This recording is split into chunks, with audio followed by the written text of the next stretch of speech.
In the 1920s, what was adopted as a unicameral system had the flair of a Westminster type of democracy, but that potential was never materialized in the strict sense of the term. And when democracy started to unfold on those bases, majoritarianism in the system did not lead to the government and opposition working together to form the basis of a democratic system. Instead, they moved into a series of interactions which were defined by the political scientists of the time as no-holds-barred war. So under those circumstances, it looks as if the majoritarian nature of politics created not a two-party system with government alternating between these two political parties, which had been hoped in 1945 when the country moved in that direction, but it seemed to have created two one-parties, two authoritarian single parties trying to eliminate each other and settle accounts with deep vengeance. And this changed the very nature of this regime from a democracy eventually establishing its grounds to one that is like a one-party system that is moving in a certain direction with a hegemonic party and a minuscule opposition which is abhorred, persecuted, and crushed at every step of the way. And that does not necessarily lead to a form of democracy. Now, just to give you an impression of what happened as an anecdote is that if this were, say, a boxing match between two boxers who were supposed to play according to the rules of the boxing game, that deteriorated into a street fight. So when you look at it, it looks still as if there were two people boxing, but in essence, they were not boxing according to the rules, and they were just two street fighters fighting it out in the ring as such. Yes? I didn't really get this term, No holds barred war? I looked it up in the Wikipedia, two texts about it, Well, Frey's article mentions it, and he defines it. No holds barred war means a war in which no rules are implemented. A street fight, in essence. The same example, basically. There are no limits, no understanding of decency, dignity, morality, anything goes. That's what he meant by no holds barred war. And that does not necessarily produce a democratic form of government, or does not necessarily, in the long run, contribute to the establishment of a democratic form of government. So in 1961, these people tried to change the essence of this interaction between government and the opposition party or parties by diminishing majoritarianism on the one hand, by producing a proportional representation formula for elections that emphasizes largest average, the D'Hondt formula. That way, it will provide a more proportionate distribution of the votes and the seats in the Grand National Assembly. Therefore, this imbalance between the number of seats in the hands of the government and number of seats in the hands of the opposition would not occur. Because whenever that occurred, the relations between the government and the opposition deteriorated into no-holds-barred war.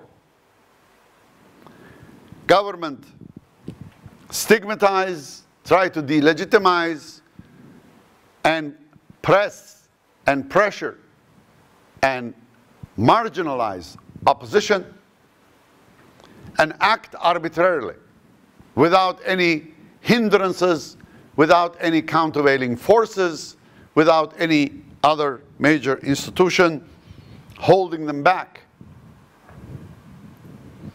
So under those circumstances, without any effective checks and balances, democracy fails to gain speed or take root and be established as a major system. Therefore, from 1945 up until now, what we observe is not a sort of linear progression towards more democracy. It looks more like zigging and zagging, or as it is often used as an analogy in Turkish politics, the march of the Janissaries, which is defined as 2 steps forward, 1 step back. Well, that, some believe, reflects our understanding of progression in life. And nothing moves swiftly and smoothly from one departure to one goal. And that seems to be the kind of pattern that is happening, that has been happening in Turkish politics since the very beginning. So in the 1960s, when the new system was in place, it was first of all rejected by those who believed that the majority were on their side and would be voting for them, and considered various arrangements of the Constitution,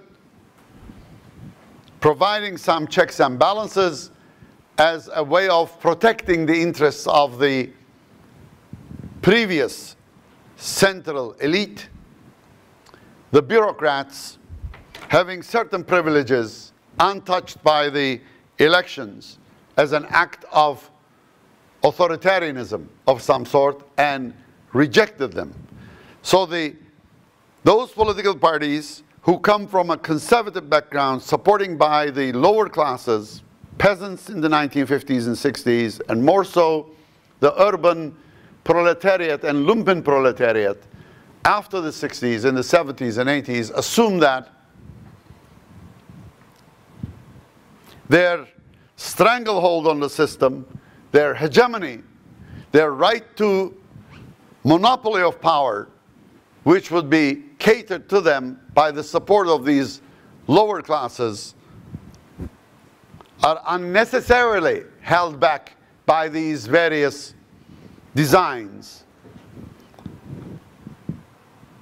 illegitimately creating certain privileges, domains, and even tutelary practices by the bureaucracy, civilian and the military, and removing certain domains from the control of the elected politicians and elected majorities of the country. And therefore, those who were getting the plurality of the vote, rarely the majority, but majority of the seats in the Grand National Assembly, never accepted checks and balances as an integral idea of democratic form of government. Instead, their understanding has always been that they should have an unlimited power almost like the power of a sultan. Once they are enthroned by the votes of the people, once people put them in place, they are the only force that could remove them from this place, and there should be no limitations on whatever it is that they do under these circumstances. And there should be no legal check on them, even when they violated the Constitution, even when they violated the laws. They should have the prerogative to do so. Such an understanding, of course, does not bode with the 21st century understanding of democracy, which is married with rule of law. Everyone is under the jurisdiction of the law. The elected are not above the law or beyond the law. The laws are not intended for those who are ruled, but also the rulers. And this basic principle is not accepted by those who are voted into power as such. Under these circumstances, Turkey has a grave problem emanating from the elites and those who support them at the polls. And this goes further down into an understanding of democracy, which we will look into more closely in voting behavior of the elites and the masses as well. And it's not very clear that the masses also demand some kind of freedom of action for their own behavior and non-involvement of the state in their lives. We have evidence pointing otherwise, that people seem to have been demanding more of state action in their lives rather than less as such. So, under these circumstances, the very nature of democracy becomes restricted to the elections only, and forms a system which in Turkey we called sandıksal democracy in the 1950s and 60s. And a colleague of ours from Stanford University, Terry Carl, called electoralism. So basically, the system degenerates into a form of electoralism. Well, I'll come back to that later on. So under these circumstances, the very institutions which are supposed to serve democracy and the regime rules written into the Constitution and law do not operate necessarily in strict abidance of the law, or do not live up to these standards in practice. Therefore, their entire operation comes into question from time to time, and they also become embroiled in some kind of political struggle in the system. So we constantly debate whether political parties are run democratically, are parts of the democratic establishment, whether their own systems are democratic or not. Do they serve democracy, or do they just simply serve a form of solidarity relationships, clientelism, patronage relationships, a way of improving one's economic welfare through rent-seeking behavior only? And that, of course, is a major impediment to further democratization. The same goes for interest group politics. How interest group politics degenerates into something like plundering the state budget, getting the emoluments through correct connections, without any respect for law, decency, or distribution, justice, or any of these values as such. And all interest groups become suspect in the eyes of the people without necessarily gaining much credibility or legitimacy for that matter. And you will hear in your lifetime, in this country also, that people refer to some as being involved in too many associations and therefore have been involved in suspect relations with a lot of dark forces, etc. And they would be referred to as dernekçi.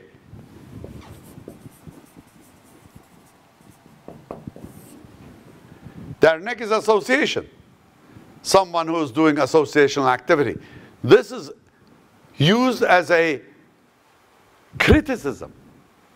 Whereas in a democratic system, to be involved in associated life is something to be respected, expected. That's civic activism, good for you. That's how you would expect people to be associable. Whereas associability here is considered as someone who is involved in cliquishness,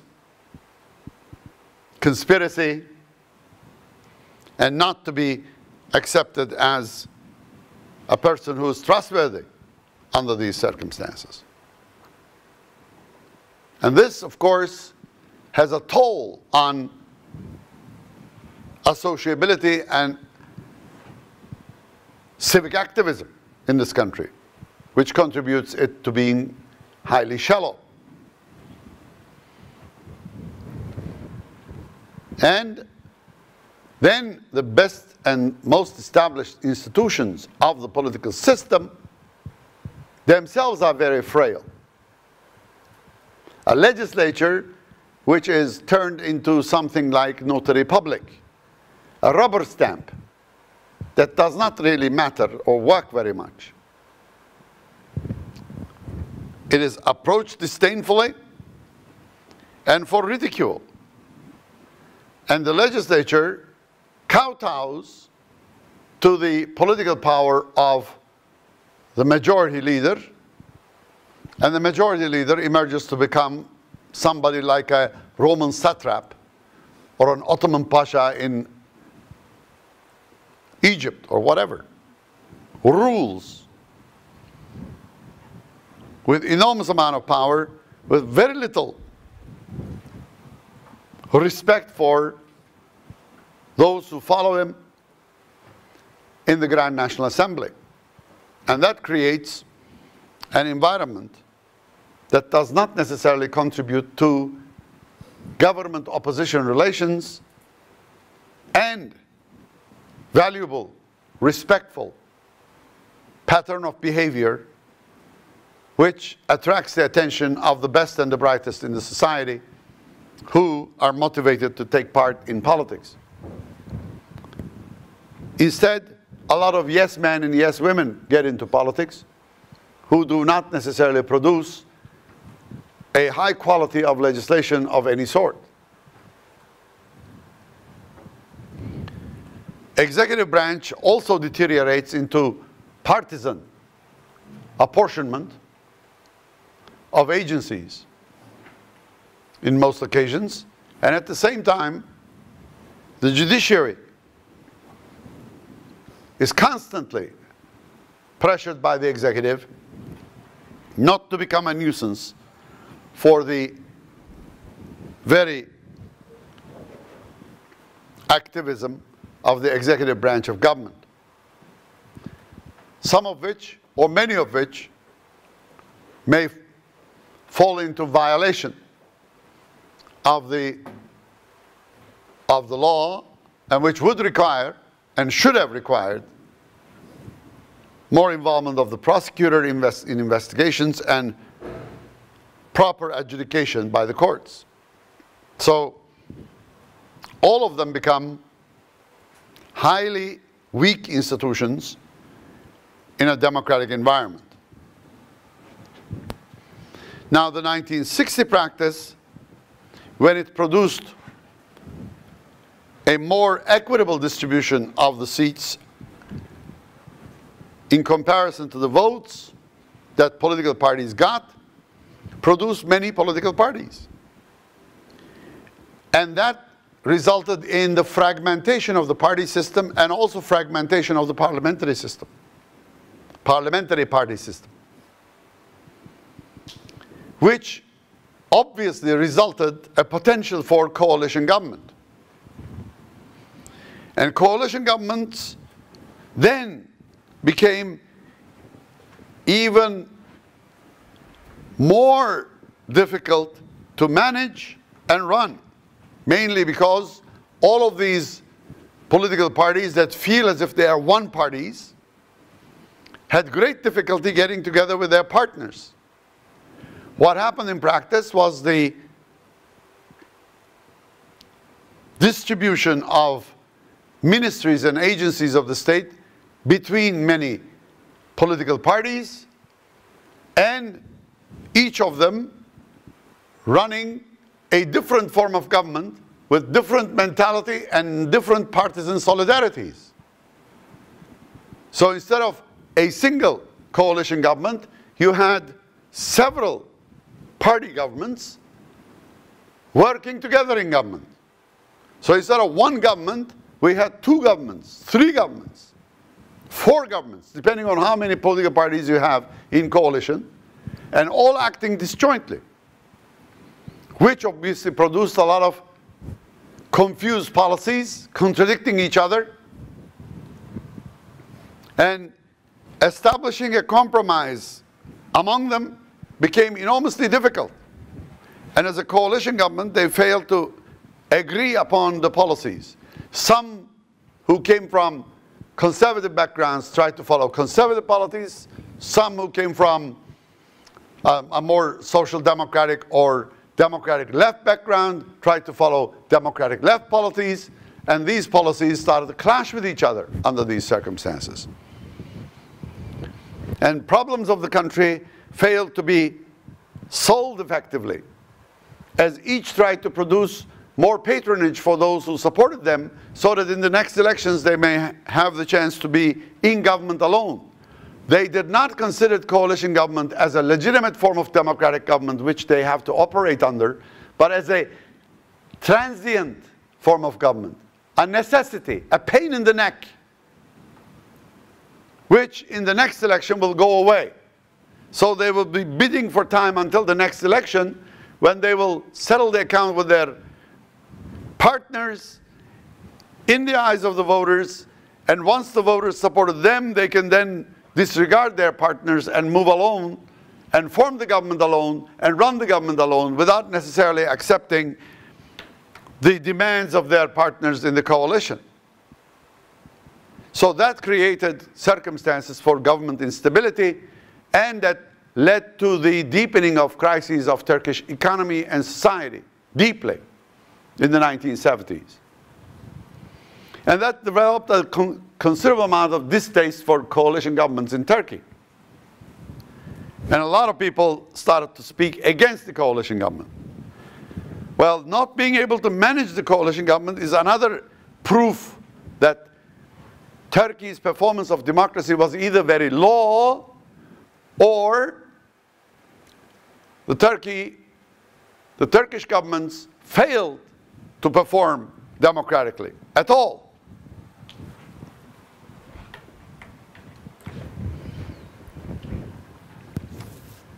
And then, under these circumstances, two most important institutions of democracy, opposition and coalition governments, became impossible to work under these circumstances effectively. So Turkish democratization suffered dearly because of that. And we see examples of this unfolding in every major institution of the government, in all branches of the government at the same time.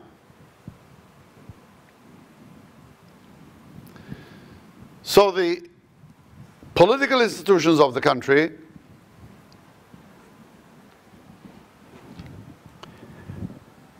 regardless of the rules of the game established, operated in a culture which had little room for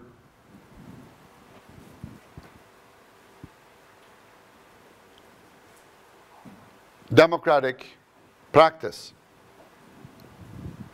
and quickly reverted to some form of authoritarianism, which is supported by elections.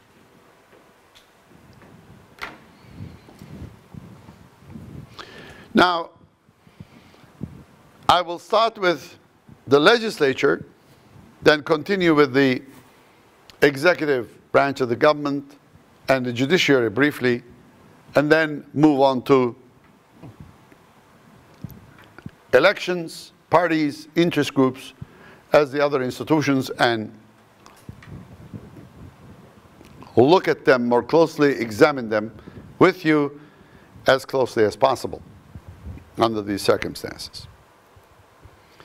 The Turkish Grand National Assembly, established in 1920, and the last time elected in 2011, can be studied from the perspective of the kind of politicians it had recruited or housed from 1920 up until now.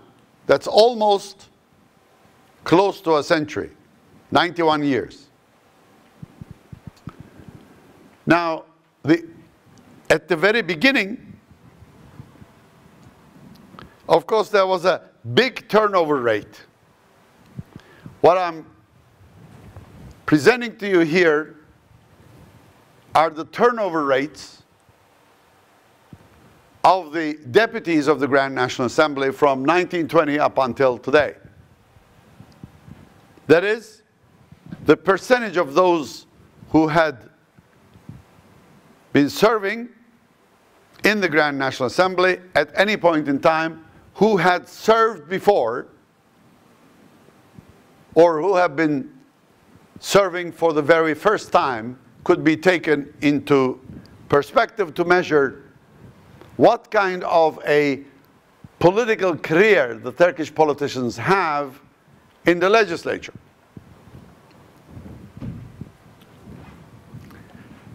Of course, in the beginning in 1920, when the legislature was established for the first time, after the Royal Assembly of the Ottoman Empire was closed down, only some of them, about 23%, were able to join the 1920 Parliament of the Grand National Assembly. 77% of them were freshmen, as they're called in the American jargon, serving for the first time. So very high turnover rate of 77%, which means that 23% had any experience with parliamentary procedures, had in the past served as deputies, and went through the motions of defending a bill, criticizing a bill, asking an oral question, handing in the written question, or addressing the floor at any point in time. Now, this is, of course, a relatively high turnover as such. But in the beginning, you would assume that. Now, this rate is important because in legislature, you have deputies or legislators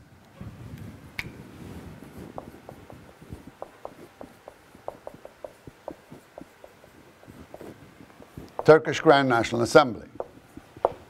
Let me be very clear what I mean by legislature and legislator.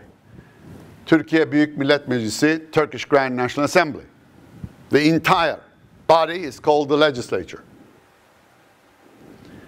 Those who serve in it are called legislators.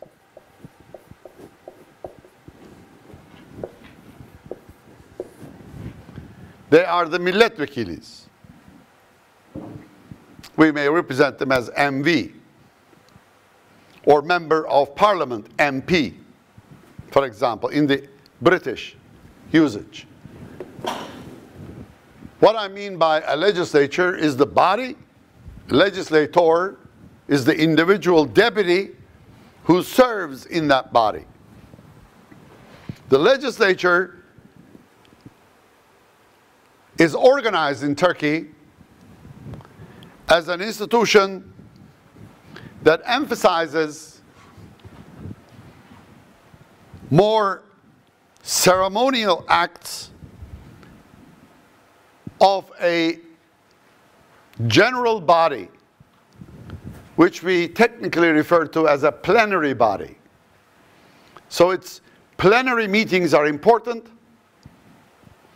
and they are more emphasized than policy-based activism, as is the case, for example, in the US Congress or the German Bundestag, where committee work is more important than the theatrics of the general floor debates in those legislatures. However, the French Parliament or the British Parliament is more of a plenary body where committee work is less important. So there are two basic different forms of organization for legislatures.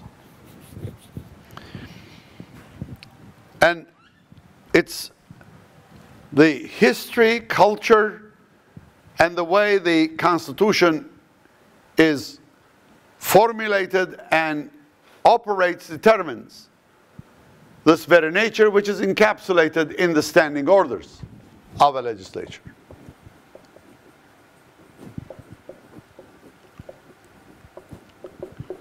Which is known as iç tüzük in Turkish. You may also refer to it as rules of procedure. Both of them are used in the literature. So the standing orders are critical, and standing orders define how a legislature is to hold its business, and it's critical to it. Probably more critical than the Constitution, more relevant than the Constitution. It's a guidebook which needs to be followed.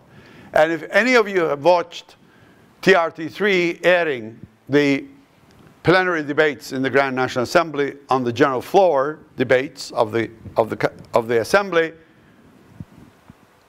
I'm sure you have noticed that parliamentary party group leaders refer to iç tüzük all the time. Ask the Speaker of the Grand National Assembly to take something into action, into consideration, or not do something because of that. So it's a rule book where the rules of procedure are encapsulated, according to which every member of the legislature should act. But in essence, legislators are equal in their power and in their legal capacity. So it's a body that is composed of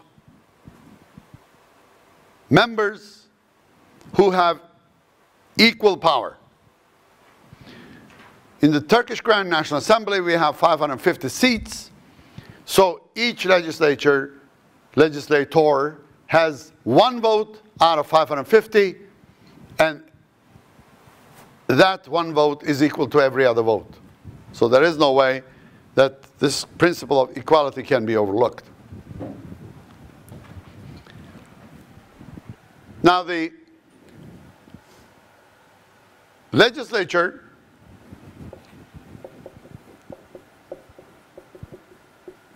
in our case, the Grand National Assembly,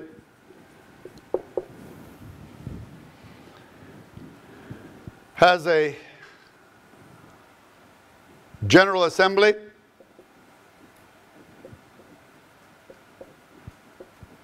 it's the plenary body, or the floor as we call it, where debates are made, according to the rules encapsulated in the standing orders. Now, General Assembly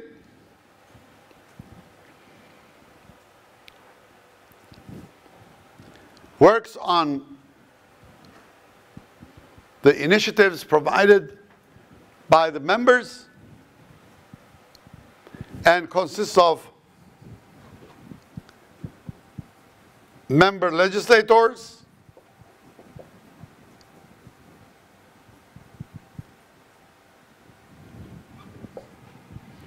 and of course groups of legislators who are organized into parliamentary party groups.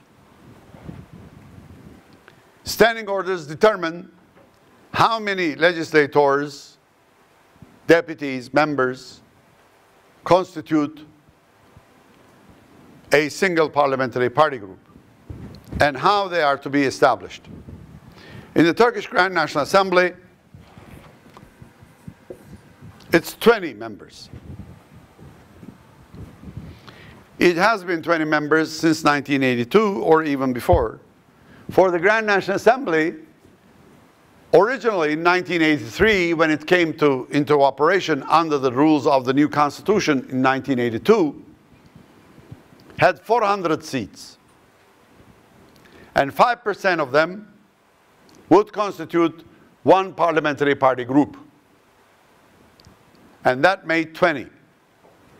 Now the number of seats increased to 450 first, and then to 550 in the 1990s.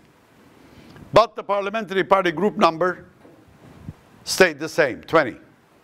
So it became relatively easier to form a parliamentary party group. Had you kept the 5% parliamentary party group rule as a rule, then you would have had something like 28 people forming a parliamentary party group, and it would have been much more difficult. Now, parliamentary party groups have representation defined in the standing orders. They have their leaders, who are the leaders of the political parties outside of the Grand National Assembly as well. There have been occasions when the party leader could not win the election or could not participate in it. For example, in 2002, Recep Tayyip Erdogan was the party leader of the Justice and Development Party, but was banned from politics and could not participate in the elections until 9th of March 2003. So he didn't take part in the November 2002 elections and was not elected. And the parliamentary party group leader became the Prime Minister Abdullah Gül at the time, until March 2003, I'm sorry. 9th of March 2003, when he was elected. So in March 2003, he became the party group leader. Since these are political party leaders and they have many functions, there are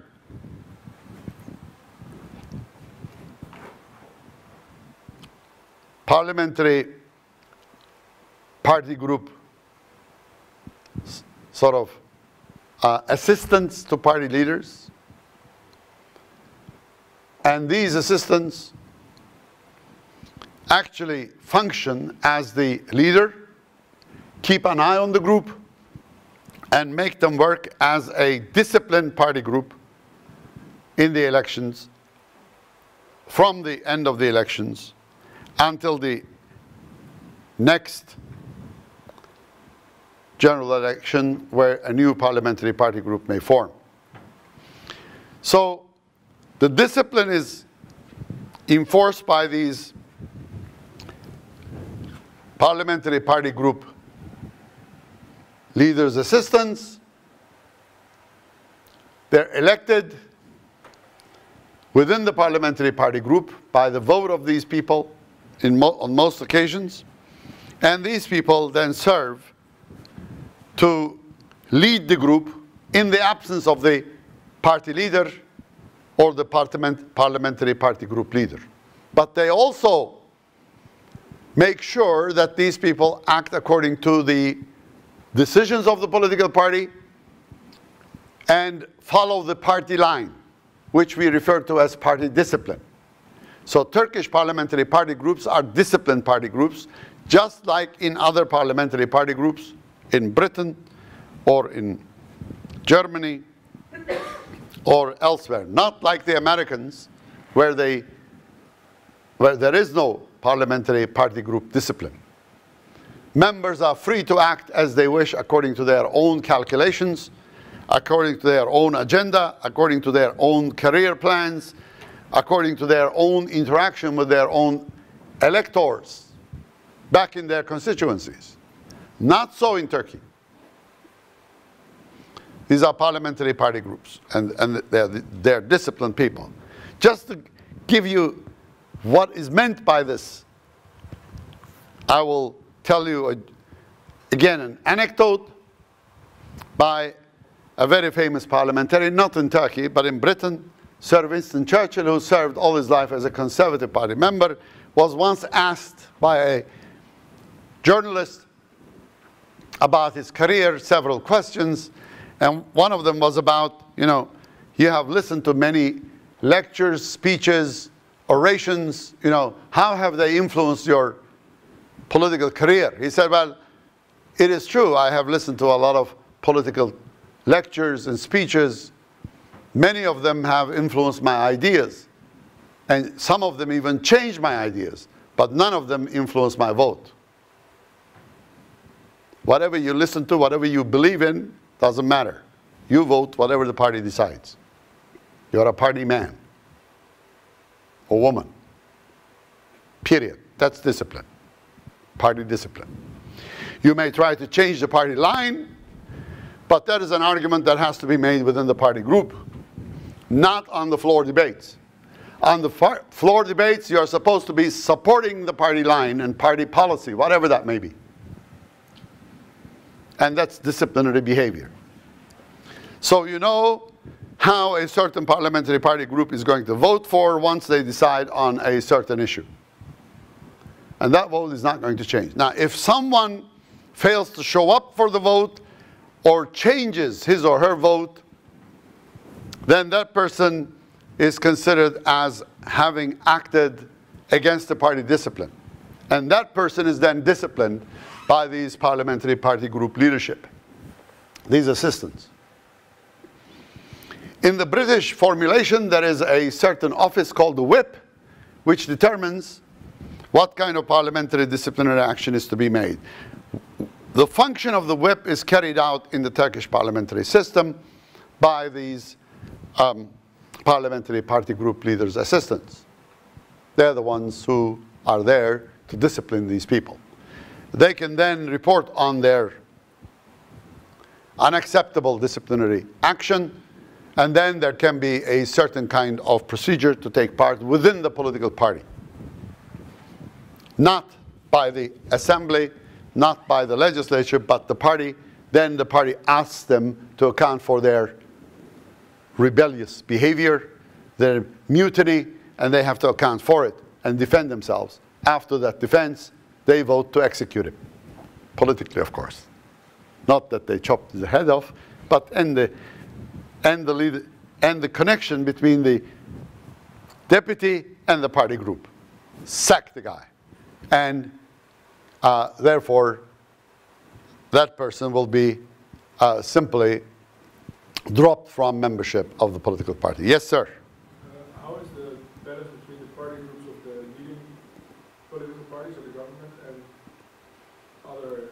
No difference. They're all disciplined party groups.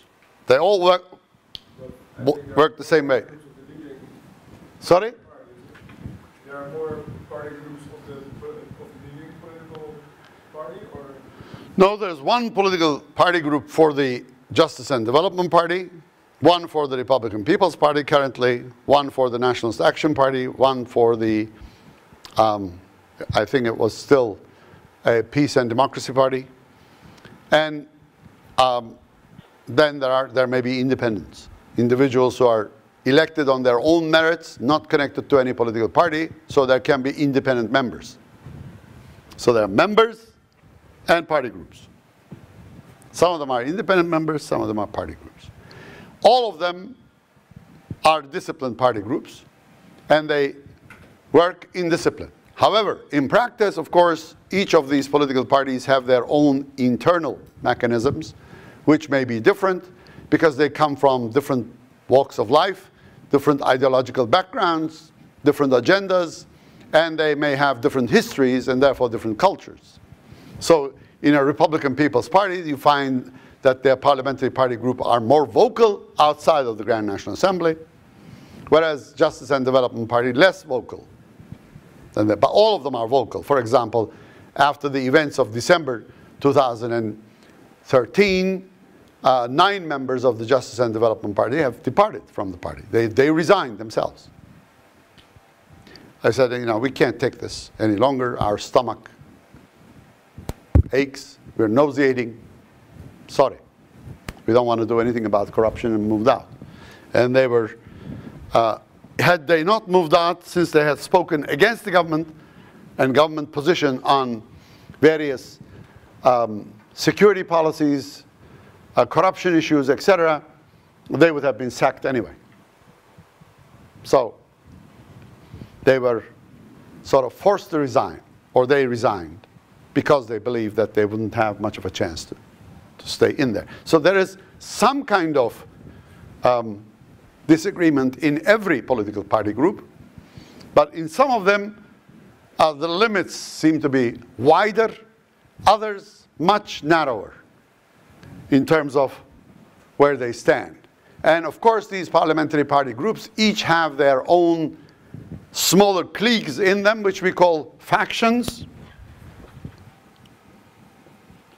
And some have more of these factions and some have less of these factions. And some of these, the relationship between the leadership and the factions also differ from party organization to party organization and their parliamentary party groups. So as a result of that, there is more or less freedom for these members to be to voice their differences about party policy, but those differences are not permitted to be voiced on the floor. They're permitted to be voiced outside of the floor. Now, in action, the government parliamentary party group does not criticize the government in the floor debates. The opposition does. So they act differently. In the parliamentary party group, historically, but not recently, the parliamentary party group meetings were places where the members of the party, of the government party, would criticize their ministers or the prime minister, and the minister's activities would come under the scrutiny of these political parties, party members. And the opposition, on the other hand, makes the same scrutiny on the floor debates and in the committee work. And they are therefore heard by the people in general for these criticisms. And the government parliamentary party group usually meets without the journalists watching them.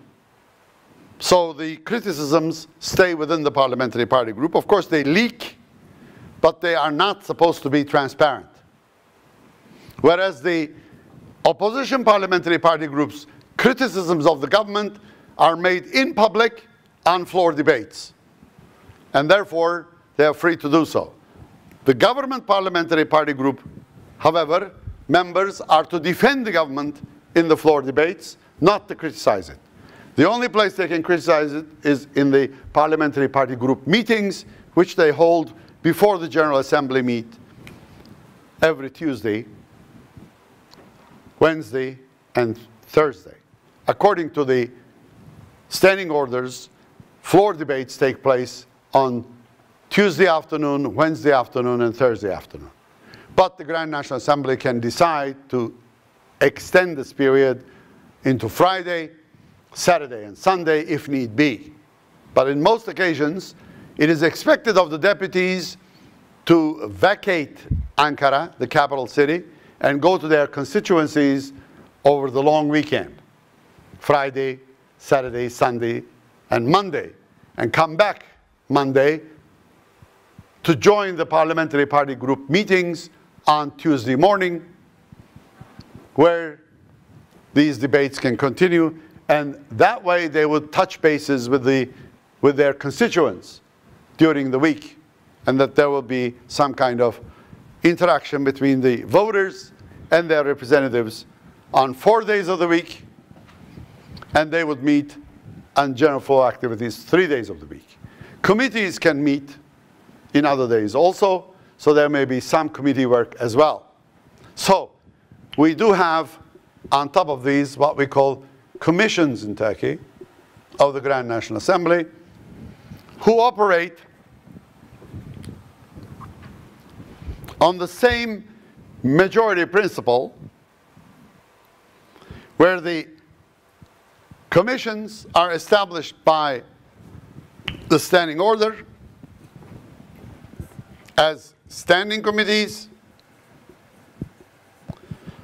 also on need, especially for investigation, ad hoc committees. Ad hoc is a Latin expression, and which means that these are temporary committees that are established because of some need to look into a certain matter. For example, Turkey had an ad hoc investigation committee on a car accident which occurred in the 1990s at Susurluk, Balıkesir, as a result of which it was discovered that there was this police chief driving a Mercedes-Benz at exuberant speeds with a member of the Grand National Assembly sitting in the front seat right next to him, and at the back seat was a member of the Turkish mafia and a certain actress or aspiring actress as well. 4 passengers. And this car crashed into a truck pulling out of a gas station, and it became apparent that this car was not traveling alone. There were other cars around, and this car had a lot of suicide weapons in its trunk. And the other cars that were following this car were able to catch up with it, open up the trunk and remove some of these weapons, but the gendarme appeared in this process, and they were able to confiscate some of these weapons and start an investigation which turned out into a sort of a conspiracy involving police or bureaucracy, elected politicians, and the mafia, which seemed to be after some kind of rent-seeking behavior or patronage politics and trying to settle accounts with their adversaries or competitors by assassinating them. And this then became a subject of the Grand National Assembly, for it also involved a member of the Assembly, Mr. Bucak from Urfa, Şanlıurfa, and as a result of which this ad hoc committee was known as the Susurluk Committee of the time, or Susurluk Komisyonu of the time. The word committee is used in the literature on legislatures, but the committee in Turkey has a negative connotation. And we do have such words that gain certain baggage in the culture of a country. Committee had been used in the Ottoman period to refer to the guerrilla activities in the Balkans. And there was something called komitacılık.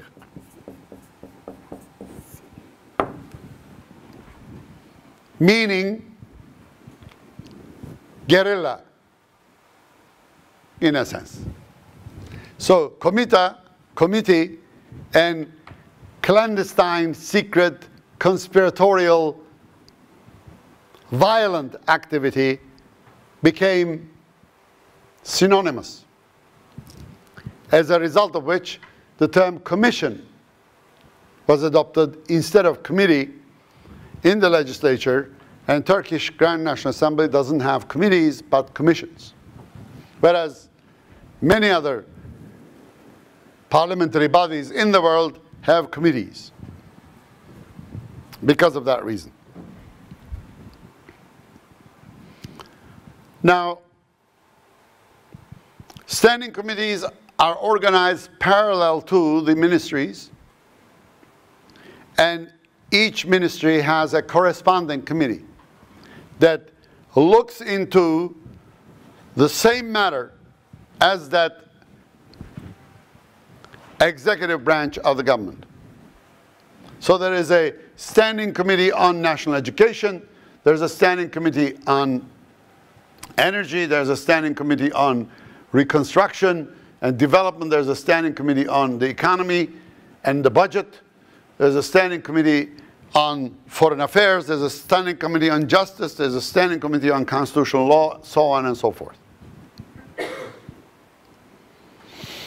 They are an integral part of the policy-making process. So they are mainly assigned with the job of making policies, whereas ad hoc commissions are usually investigative commissions. They're there to investigate a criminal, corruption, or similar matter. There is currently another ad hoc commission established to look into the 17th of December and 25th of December 2003 allegations about 4 ministers in the Grand National Assembly. And that committee will work for a while and produce some kind of result. So these are mostly investigative commissions. Regular policy domains are encapsulated in the activities of the standing committees. And there is one standing committee per ministry, in which the committee's leader, the president of a commission, the vice president of a commission, reporter of the commission, and the bureaucracy on the other side of the counter work together. Usually, of course, they are from the majority party, government, and the bureaucracy also works with the government. So these two work together under normal circumstances for the bills that are proposed for action in the Grand National Assembly. Now, all of this is managed by the Speaker's office, who presides over the General Assembly, and also once a certain motion is tabled or presented or moved by a member in the form of a proposal, we call that kanun teklifi in Turkish.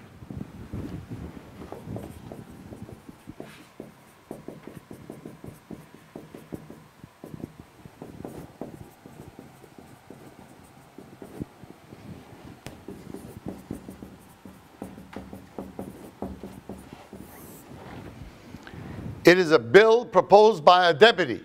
Every single deputy has the right to suggest amendments in a law or a new law or an addition of an article to a law. So this is called teklif in Turkish.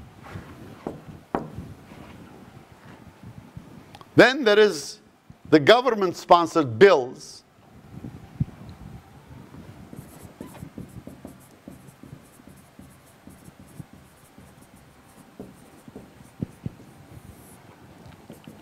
which is known as hükümet tasarısı.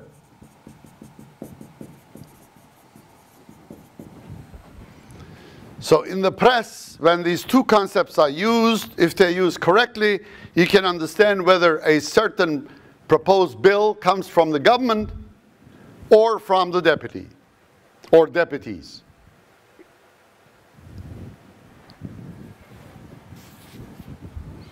For example, draconian measures were taken because of these allegations that occurred in December 2013 and 2014 by the Grand National Assembly as they changed the legislation of the National Security Organization of Turkey, known as MIT, MIT, Milli İstihbarat Teşkilatı.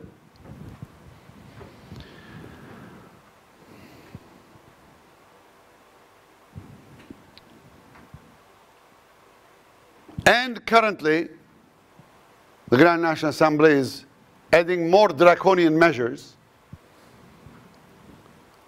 to the Police Authorities Act, Polis Vazife ve Selahiyetleri Kanunu. Both of them appeared on the floor of the Grand National Assembly as teklif, which means that government is not asking for it. It's the legislature that is asking for these draconian measures. The nuance is very important here. Had the government been doing this, they could be more effectively accused of executive further shrinking the rights of the people, including right to life. Now, according to the former legislation, it is possible for an agent of the Turkish Secret Service to kill anyone and not be investigated. So practically, since last spring, we don't have right to life in this country. Now, currently, the new act of the police would mean that if there is any reasonable doubt about potential terrorist activity, a person can be arrested by the police. What constitutes reasonable is anybody's guess. And the opposition, of course, argues that anyone who provides a major opposition to the government and emerges as a threat to the government's chances of getting re-elected will be arrested under these circumstances. So more of the rights shrank.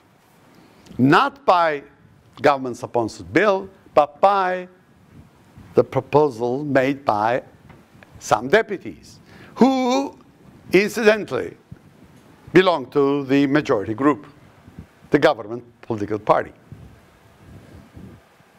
But the nuance is important here. It's the legislature who is scaling down, not the government.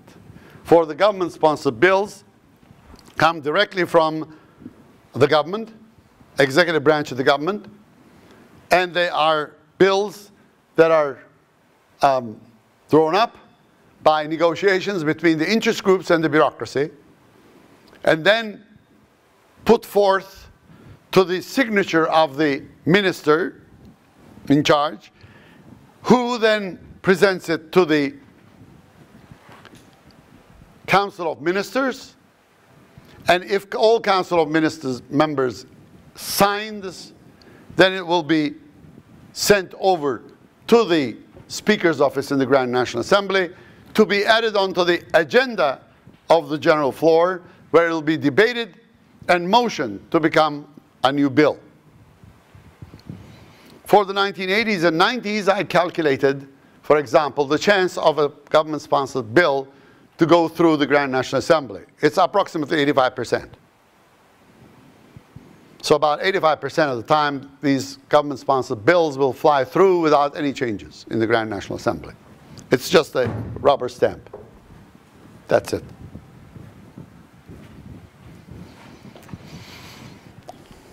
Now, the Speaker's office, therefore, determines the traffic of the legislation and also all activities of these various structures of the legislative system in Turkey. So the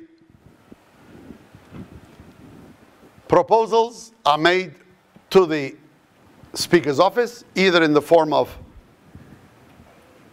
deputy-sponsored or government-sponsored bills. Then the Speaker of the House has a council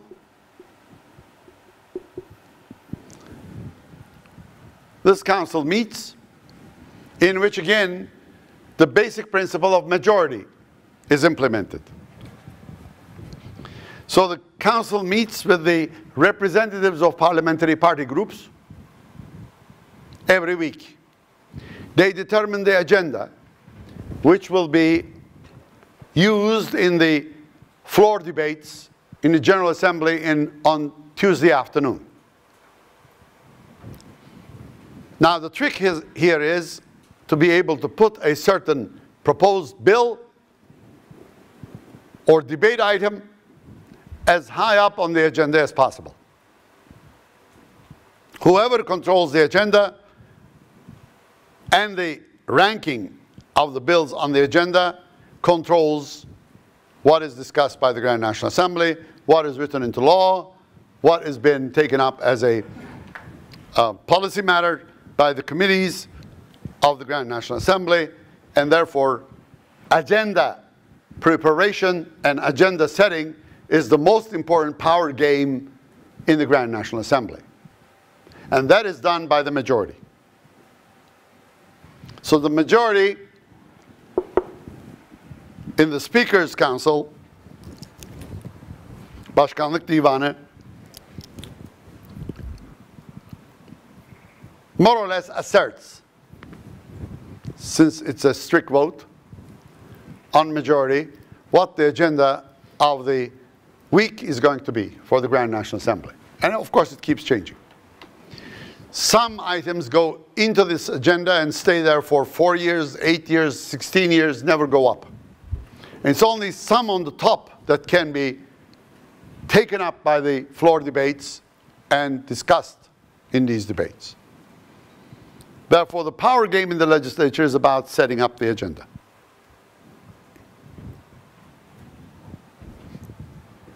Now, once the proposals are decided on in the council, where it is that they'll be placed on the agenda, that is brought up to the attention of the General Assembly. And it starts from the top and starts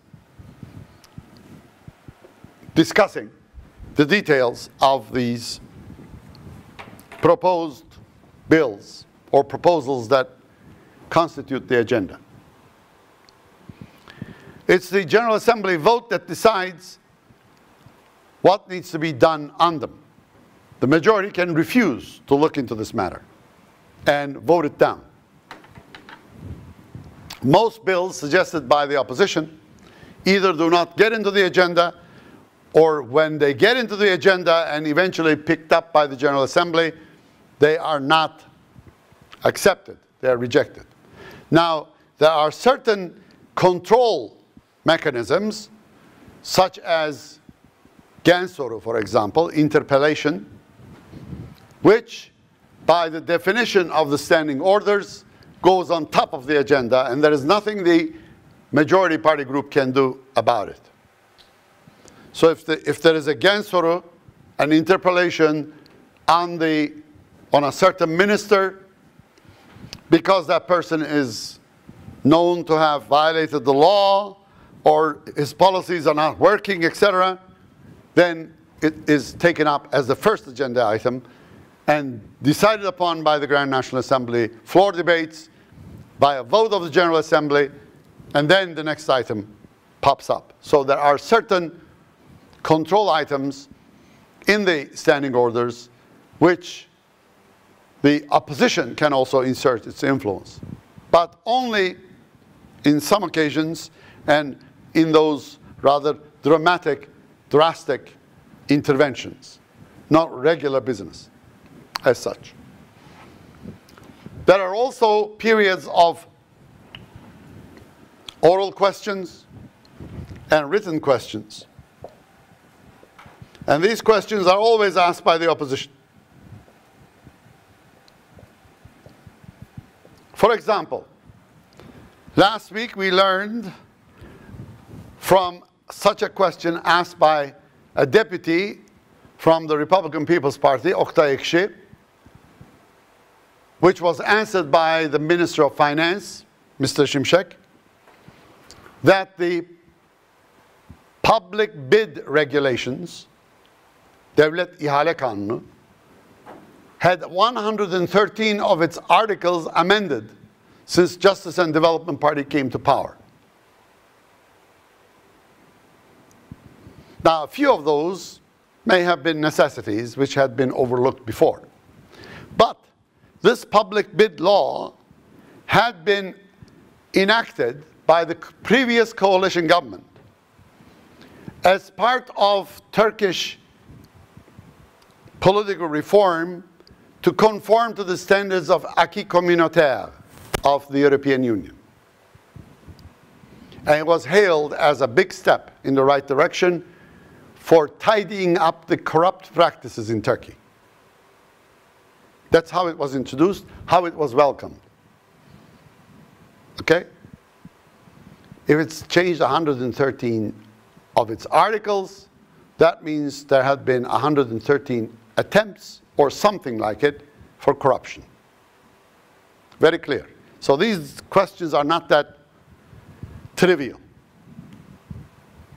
And some of them are never answered because they are very scathing criticisms of the government. There's something very dangerous, perilous, upsetting about it that the government doesn't want to touch, and they do not answer it properly. Now, several attempts have been made to improve the standing orders, and many suggestions were made, but one of them has been that such procrastination should not be permitted. When an oral question is asked or a written question asked, it should not be deferred to a future period. It has also been the practice of prime ministers to keep all these questions asked to them for 4 years, and in the last session, before going into election, answer them all. Usually in a style that the bureaucracy had done whatever was necessary on this matter. Next. Bureaucracy had done whatever is necessary on this matter. Next. Bureaucracy had done whatever is necessary on this matter. Therefore, not answer them at all. Go for elections. So effective control of the government by the opposition is undermined by such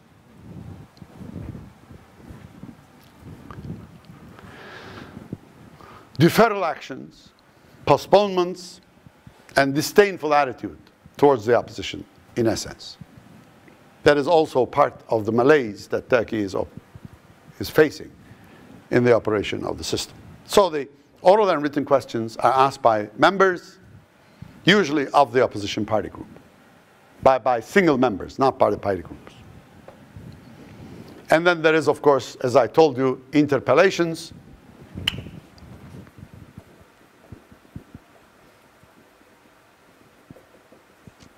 Known as gen soru in Turkish.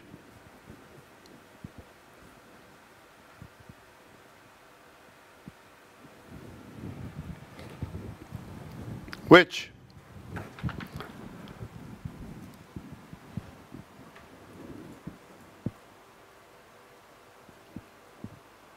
focuses on a certain individual member of the cabinet, of the prime minister, on most occasions, or on a matter that pertains to government activity, and asks these to be accounted for under these circumstances. And it has been customary that they are discussed as the first item the minute they're requested, and this first item then voted on by the General Assembly, usually by the votes of the majority. It is rejected, and then the second agenda item is worked on. Now, in the first reading of this sponsored bill, the Assembly decides what to do about it. If it adopts it, it doesn't get to be written into law. It is then going back to the Speaker's office, and Speaker's office assigns this to a certain committee or set of committees. Most bills require some kind of budget allocation. Therefore, the Committee on Budget gets it automatically. If it's a legal matter, Committee on Justice, the Justice Commission also get it. And if there is any other aspect to it, constitutional aspect or something, another commission can get it. So the commissions then look into this legislation from technical perspectives. Commissions are usually places where less ideological, more technical aspects of a law are taken up. In theory. However, when the majority is ironclad and very ideological and partisan, they do not even let the committees decide about these matters through free debate of the expert deputies on these matters.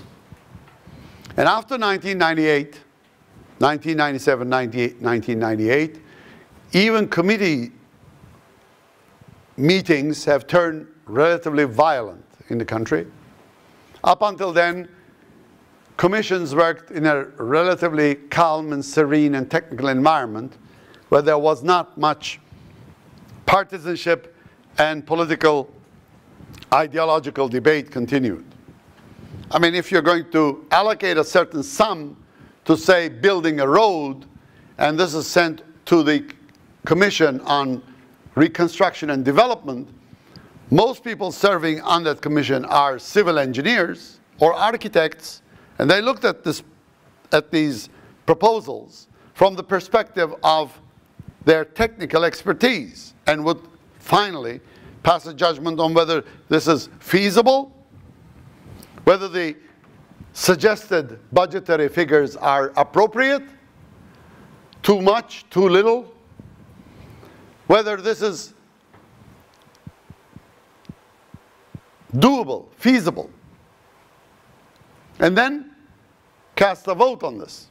And there have been occasions in these committee meetings when the government side, although the majority, listened to the opposition because what they said was either scientifically, technically, or legally important that would have caused a lot of problems. And there are examples of that happening. But these examples are becoming less and less frequent in the last several years because of the majoritarian hubris of the government party, which has a huge majority and therefore feels that they don't have to listen to anything the opposition says. And this kind of majoritarianism undermines the very operation of the commission system and the Grand National Assembly's quality of work under these circumstances. So majoritarianism also leads to not only some kind of hegemonic rule in the General Assembly debates, but also even in the commission activity, and therefore the kind of quality of legislation suffers from this kind of practice at the same time. Now, after the commissions write up their reports, the reports go back to the Speaker's office, then they are acted upon and brought to the attention of the council meeting, in which the parliamentary party group leaders take these up and put them on a certain rank in the agenda. And according to that rank, it may or may not get to be discussed in great detail. If there is something that the government sees as urgent and important, it enters a very top of the agenda, otherwise relatively bottom of the agenda. And as I told you, some items may stay at the bottom for several years, even several sessions of the Grand National Assembly under these circumstances. Then they get back to the council, and then they are again brought to the attention of the floor. On the floor, this new version that is worked upon by the commissions are read in the presence of the government, commissions, and the General Assembly meeting together. And the Speaker asks at every reading whether the government and the commission agree to what has been read. And they have to give an approval of it. Yes, the government agrees and the commission agrees, and then you go on. If the commission does not agree, they may say, well, we overlooked this, we want to pull it back and do some more work on it. They have the right to do so. They can pull it back and still work more on it, and then they can rewrite their report and hand it in to the council. Once this is done, then the parliamentary party group leaders and even singular deputies who are not members of the parliamentary party group may take the floor and discuss the issues at hand. After these discussions, the Speaker asks the Grand National Assembly to take a vote on this article. So if it's a long bill with many articles, one by one it is read, discussed, voted on. Second article, the same procedure, and it goes on until the very end of the entire bill. Once all of it is read, then it is sent back to the Speaker's office to be submitted with the President of the country, who has a right to veto the legislation if he so desires, and send it back to the Grand National Assembly. If that happens, the Grand National Assembly can look into the suggestions made by the President's office on how to improve the bill or how to amend it, accept it or refuse it. If it is refused and sent back to the by the Grand National Assembly to the President's office a second time, the President must sign it. Doesn't have an option. So one single veto. No double veto, no recurring veto, but the President has the right to appeal to the Constitutional Court if it's a constitutional matter he objected, which the legislature ignored. Then the Constitutional Court can look into the matter, and if it sees anything that violates the Constitution and agrees with the President, then it can simply abolish the law, in part or some article, or fully, the whole of it. If that be the case, then the whole procedure leads to nowhere. A whole legislation may have to be restarted from the proposition of a new bill on that matter if need be. Yes, sir. And how neutral is the Constitutional Court? Currently, pretty neutral. There is a work by a Japanese professor, Hazama, which was published in 2013 in the International Political Science Review. According to that article, it looks as if the Constitutional Court, where he examined 3,900 decisions made from 1961 until 2012, if I'm not mistaken, or 11,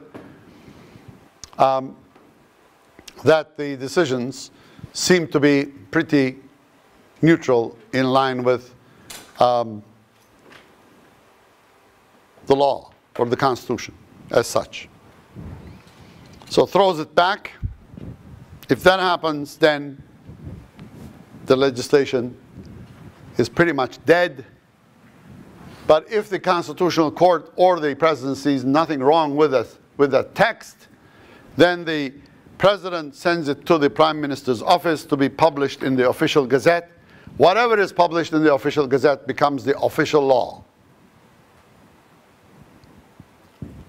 So the law only takes effect once it's published in the official gazette.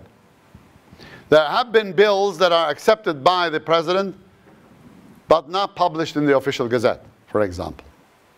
And they're not law, and they're not in effect, in spite of the fact that the Grand National Assembly accepted it and the President approved of it. They were not published in the official gazette, and therefore they had never been implemented. The example of Özel Statülü Üniversite. I personally know it. I've been part of the process. I know that, but this was promulgated in 1991.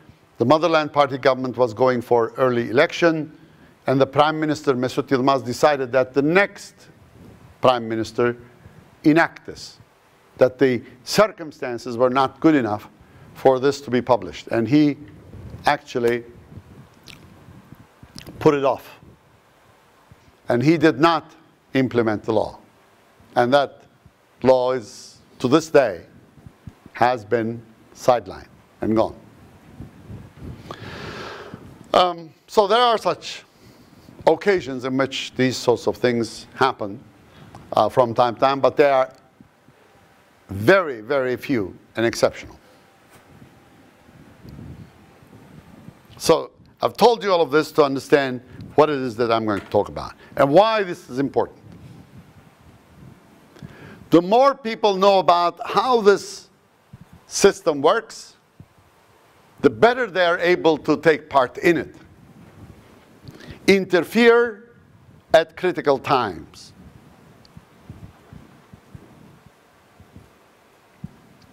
to make some amends in the legislative process.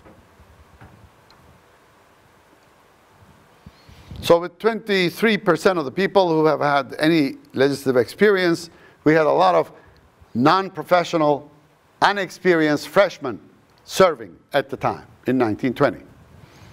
Their numbers then dwindled, the freshmen, over the years. In 1923, there were now more than 30%, about 34%, one-third of the Grand National Assembly, consisting of people who had served in the previous assembly, or even the Ottoman Assembly before that.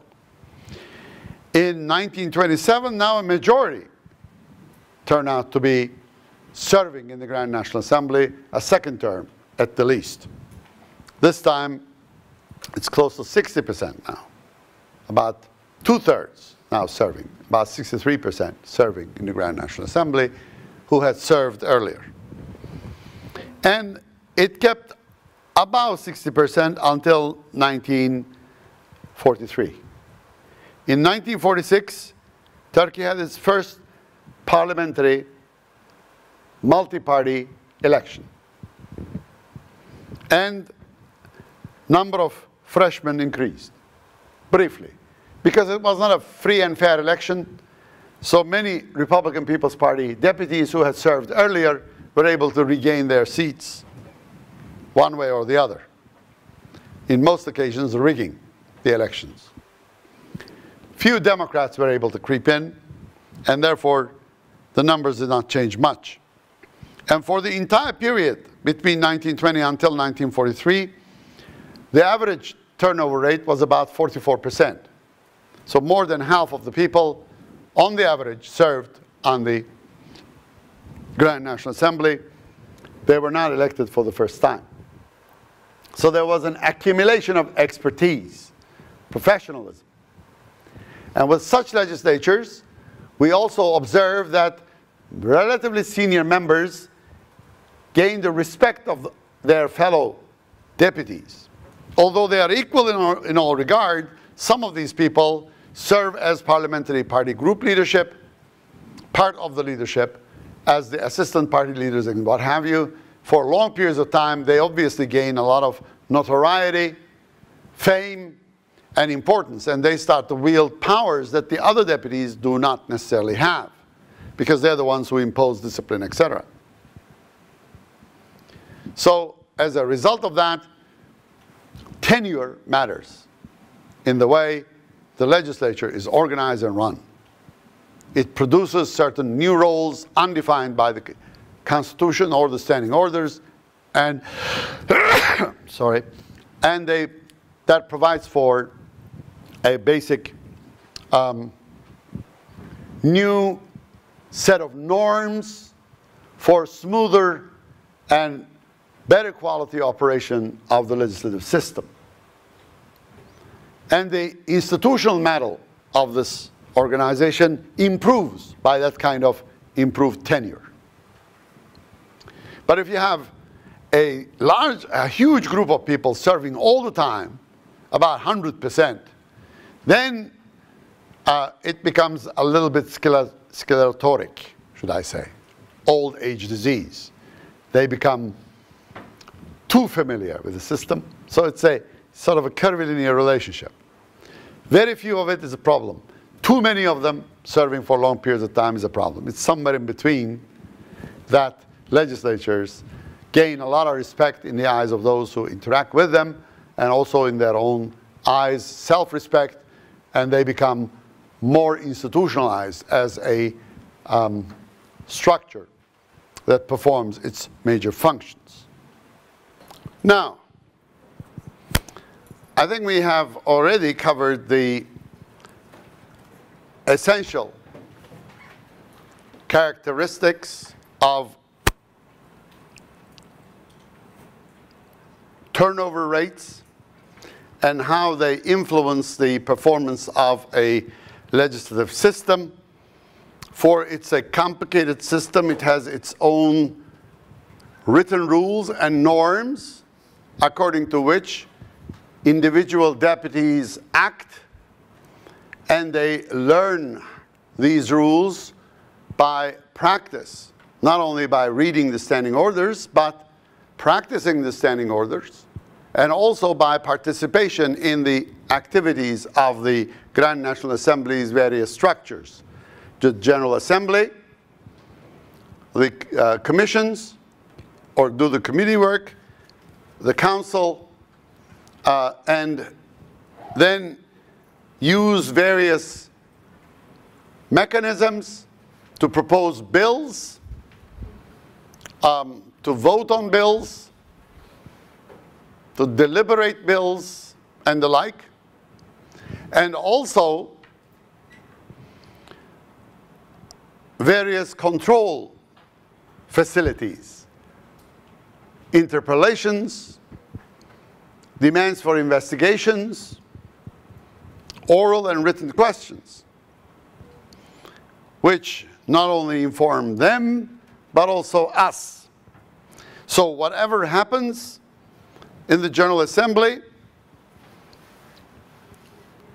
which is an open forum, therefore the press and media follows it, and for the last 20 years or so, the Turkish radio and television has allocated its part of its network, Channel 3, to the meetings of the General Assembly in the afternoons of Tuesday, Wednesday, and Thursday in most occasions. If they continue on with it. Though in recent times after 2011, when the Justice and Development Party became more sensitized and sensitive to opposition in the Grand National Assembly as well, but in general in the country, they tried to restrict the number of hours when the meetings of the Grand National Assembly as the General Assembly meetings take place. However, usually they had been aired in the past before 2011 for as long as the meetings continued. Now the Grand National Assembly can of course hold secret meetings, and secret in Turkey means whatever is discussed in that meeting will be left in that meeting, and nobody is entitled to reveal the contents of that meeting until and unless the time when it becomes, again, public information. There's a moratorium, in other words, on the amount of time during which none of the minutes of that meeting could be released as publishable information to the media and the press and shared with anybody else who, in public, even those who participated in those meetings. So secret meetings usually take place when there is sensitive information which the government believes should not be discussed in public, for public diplomacy could be also costly, especially if a threat perception or a warlike situation, some kind of an international affairs problem occurs, then the debate could be too sensitive to be revealed. And you would not want your adversaries or foes to learn about these meetings, and then they would be held in secret. But the general principle is that the General Assembly meetings are open to public. There are spectators who are allowed to sit and listen, but they are not supposed to make comments or applaud or make noise or interfere with whatever is going on in the General Assembly. So the people can participate as audience only, to listen in and watch what is going on, and they're only confined to that. So if any raucous behavior occurs in the audience stands, then the speaker intervenes to remove these people from the audience. So audience is not there to be part of the process, to tell you the truth.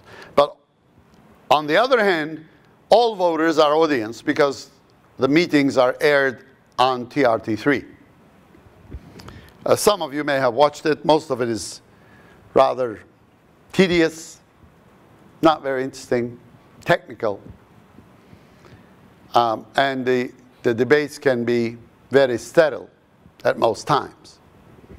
So it's nothing of sublime emotions, as you would expect, if you believe the Aristotelian definition of politics. The affairs of the most sublime entity that human societies is produced in the form of state, well, that rarely happens, if ever. Usually it's a relatively humdrum set of legislation about certain laws, which will, of course, have an impact on some of us, usually not all of us. And therefore, most would not be of great interest to us. But of course, on issues that are pertinent to us, we tend to observe and listen and try to follow the debate as quickly as possible. That is one basic form of political communication. That's how the voters follow the events of the political decision makers who occupy seats in the Grand National Assembly, and therefore the interaction between the government party and the opposition. And that's one forum from which you can also learn the alternative suggestions of the opposition, criticisms of the opposition, and if there is anything wrong with the way the policy is executed, that's the place where you can learn about it and react to it as voters. So it's a very important source of information and a very important function for a political system to operate political communication. And political communication is thus materialized through these activities of the Grand National Assembly. So the deputies, therefore, becoming relatively well established in their careers and serve in the Grand National Assembly for long periods of time, gain seniority. They become senior deputies. That does not give them any legal status, for all deputies are equal in their power. However, senior deputies usually gain some respect because they know more about how the parliamentary procedure operates, and they have valuable knowledge. At the same time, they are, in a sense, the older brothers and sisters of the group who have been around for a long time. They're not freshmen. They're much more established. And they, of course, have also a stake in keeping up the rules and regulations of the system. Make sure that more people abide by these rules and regulations and the norms. And they, therefore, are also important in playing a part in instructing the newcomers, teaching them how to behave, what they are supposed to be doing on what circumstance. In most occasions, many who are freshmen look up to or look at the behavior of these more senior members to learn how to act in the Grand National Assembly, what is acceptable, what is legitimate. And most of that is, of course, not written, normative and norm-related activity, and they, of course, have to follow the lead of those who are more senior members. Senior members also serve as the group leaders, parliamentary party group leaders, also serve as the chair and the secretaries and reporters of the commissions. So seniority brings more ability to have a say on the agenda. Yes, the deputies are equal. However, some of them can become more influential over time by gaining seniority and by being elected over and over again. They also gain the respect of their fellow deputies, the front bench of the party. The leadership also consider them as valuable, therefore tend to use their services more actively, effectively, and more frequently. Therefore, these people gain more clout. And they will have a better say in, or more say in, what is legislated eventually. As the chair of the commission, they can determine the very substance of the law, much more so than any member. And they will bring up the discussion about the issue at hand in a way they see fit. Also, they somehow conform that and correspond that with government policy, and therefore they have a vital role to play. And they are there, of course, to make the committees work effectively so that both the opposition and government are able to work together. In fact, commissions are, and in the past they had been much more so, arenas or forum where the government and opposition work together over certain policy issues. Of course, there were some ideological and partisan differences. There always are. However, technical aspects of the matter need the input of the opposition as well. And therefore, the opposition is valuable in this process, for they are the ones who are to show that if there is something technical, legal, missing, or not doable or workable, they bring it up in the commissions, and it's in these commissions that they can be negotiated into and written into law by the intervention of the opposition as well. That happens rarely, but when it does happen, it is a valuable contribution to the electoral process, also to democratic politics. As you very well know, in democratic theory, there is no difference between those in government and those in opposition. The theory tells us that it's the government of the people, all of the people, not part of the people, not the majority of the people. The people are supposed to decide all along. The principles of majority, plurality, coalition, etc. are principles established to ease decision-making, not to substitute democracy. So you do need the opposition as part of the process for democracy to work. A democracy does not work in spite of the opposition, does not work by the exclusion of the opposition, just the opposite. Democracy works when the opposition is included. And that is where the Turkish democracy suffered the most and lost quality and sometimes became very authoritarian in nature when majoritarian attitudes became ironclad and opposition is completely ignored and treated as an enemy. That is not a democratic attitude. You should be able to find ways of incorporating the opposition as well. And mind you that especially in Turkish politics, because of the turnout in the votes in the elections, and because of the percentage of the vote the government party earned, which is aggrandized disproportionately to provide that political party to gain more seats, they do not represent the majority.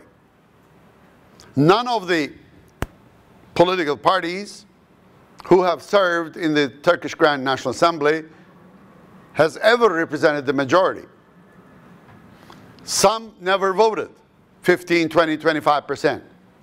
Of the rest, they got about 49, 50, 52% of the vote.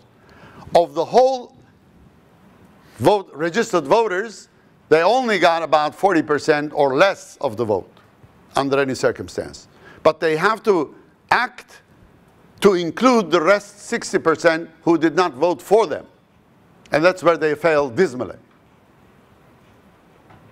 Now, some regimes do it much better, some do not.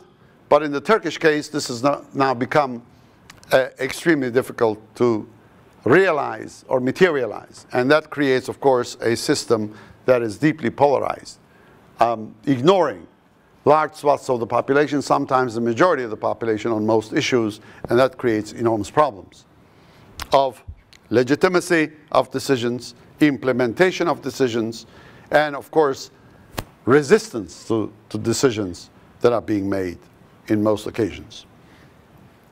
So, as tenure increases, of course, from both political parties, repeated elections, these people get to know each other better. And that is, of course, a part of a social experience, knowing each other, working together in social settings, interacting regularly. That usually is believed to ease human relations.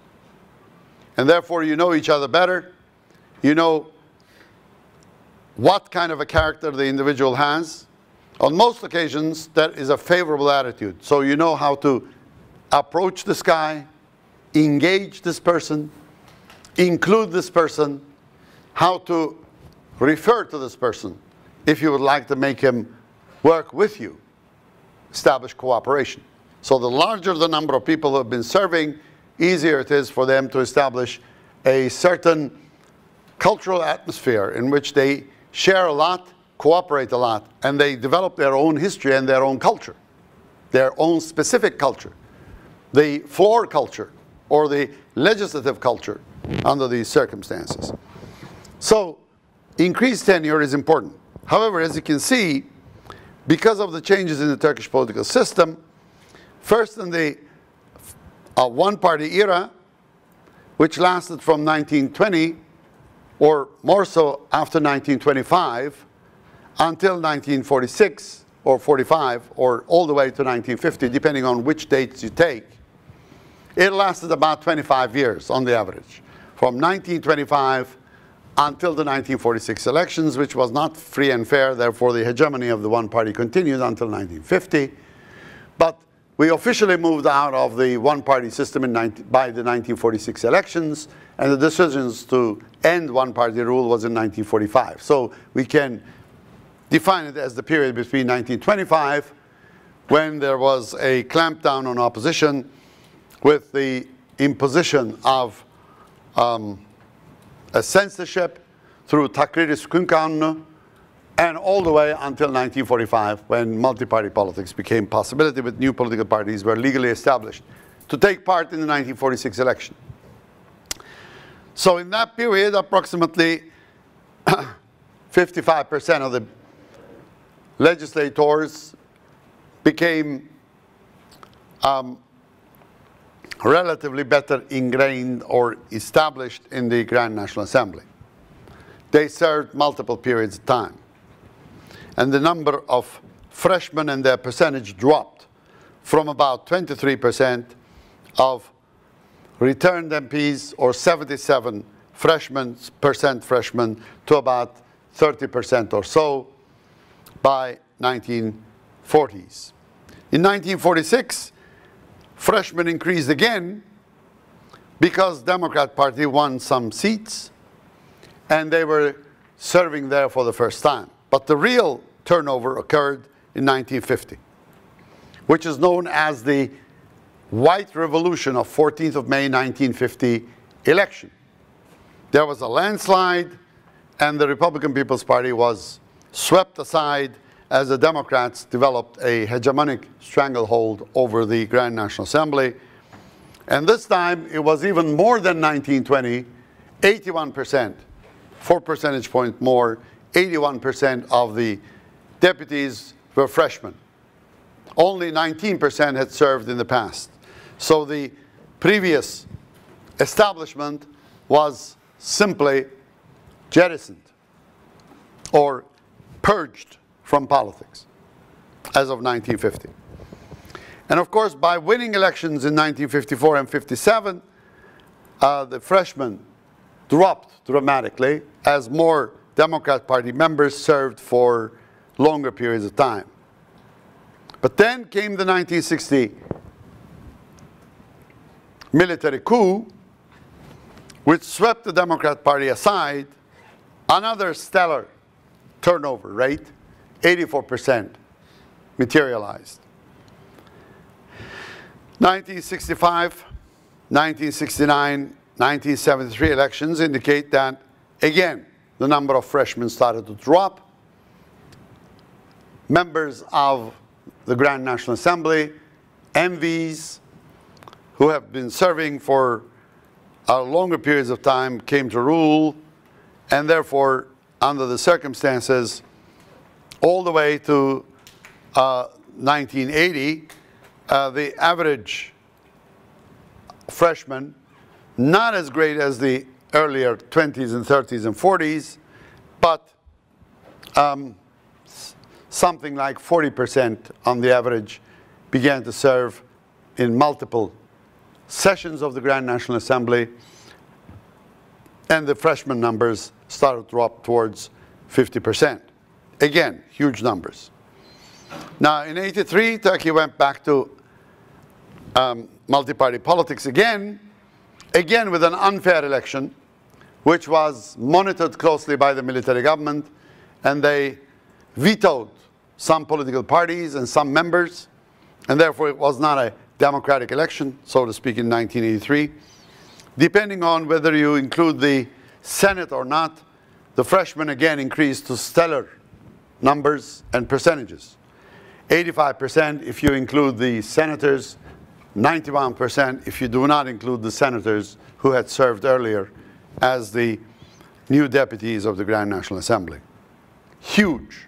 And another major purge seemed to have occurred. Now, from 87 onwards, the freshman numbers started to drop down and improved. Yet in 2002, there was another major turnover. This time, not due to a military coup, but by the winning of the most votes by, or plurality of the votes by Justice and Development Party and the Republican People's Party. Republican People's Party had been out of the parliamentary politics for the last 4 years, between 1999 or 3 years, 2002. They had lost the election in 1999. They only got 8% of the vote and had to stay out of the parliament. And the Justice and Development Party was established on the 14th of August 2001. They had not been part of the previous parliament until the very end, the last year of its tenure or so. So the newcomers were plenty, as a result of which there was another big turnover in 2002. Freshmen again jumped to 81%, and career politicians dropped to 19%. If you take the entire period between 1983 up until 2001, then you have something like 66% freshmen per legislature, a huge turnover rate. 2/3 who knew nothing about the job of a deputy when they were elected, come to serve as a deputy. And that creates an environment in which there are many novices, rookies as the Americans call them, who do not know what to do about their job, who are not at home in the institution, and that does not necessarily bode well with the operation of the Grand National Assembly. Therefore, I call this environment, structural environment, as a form of nascent institutionalization. It is just beginning to institutionalize, and this process has not really created a strong institution, in spite of the fact that all legislatures have been declared by the Constitution as the most important institution of the Turkish political regime, where all legitimacy is established. Political legitimacy in the country is established in the supremacy of the legislature, but legislature itself is a very weak institution, to say the least. Yes, sir? How is the rate in different countries? A very good question, which I will turn to next. This is the trajectory of the Turkish turnover rates from 1920, the first parliament, until the last, 24th. And as you can see, it has an upward trend. It's not going down, except for these years. There was no real drop in the turnover rate, which is considered by the literature as one of the major indications of increasing institutionalization of the legislature.